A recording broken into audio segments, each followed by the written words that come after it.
நான் சொன்னா நம்புங்க. இது போல மூக்குல சத வளர்ச்சி இருந்துச்சுன்னா, சர்ஜரி பண்ணணுமே அவசியமே இல்ல. இதுதாங்க நேசல் பாலிப். சின்னதா, சாஃப்ட்டா, பால் மாரி, ரெட் கலர்ல உங்க சுவாச பாதையில ஸ்லோவா க்ரோ ஆகும்.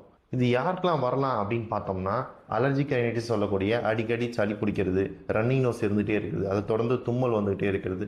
சில பேருக்கு விடிய காலையில் மட்டும் அதிக தும்மல் வந்துகிட்டே இருக்கும், சைனசைட்டிஸ் ப்ராப்ளம் இருக்கும், ஆஸ்துமா தொந்தரவு இருக்கவங்க. இது போல சுவாச பிரச்சனைகள் எதுவாக இருந்தாலும் இது போல உங்கள் மூக்கு பகுதியில் ஒரு சத வளர்ச்சி ஏற்படுங்க. இது வளர்றதுனால என்ன ஆகும் அப்படின்னா, எப்பவுமே மூக்கு அடைச்ச மாதிரியே இருக்கும், ஆனால் சிந்தினா சளியே வராது. இவங்க பெரும்பாலும் வாயால் தான் மூச்சுடுவாங்க.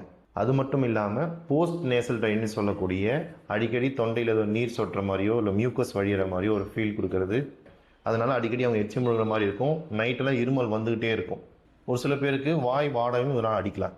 ஸோ இது போல் நேசல் பாலிப் இருக்கவங்க, மூக்கில் சத வளர்ச்சி இருக்கவங்களுக்கு எங்களோட கிளினிக்கில் சித்தர்கள் சொன்ன மாதிரியே மூலிகளை பயன்படுத்தி மட்டுமே அவங்களுக்கு மருந்து கொடுக்கறதுனால, கூடவே ஒரு சில வறுமை புள்ளிகள்லாம் நம்ம தூண்டி விடுறதுனால, இது போல் அடுக்கு தும்மல் இருக்கவங்க, சைனஸ் ப்ராப்ளம் இருக்கவங்க, சத வளர்ச்சி இருக்குது, ஆப்ரேஷன் பண்ணலாமா வேணாமான்னு யோசிக்கிறவங்களுக்குலாம் தைரியமாக எங்கள் கிளினிக் வாங்க, கண்டிப்பாக சரி பண்ண முடியும்.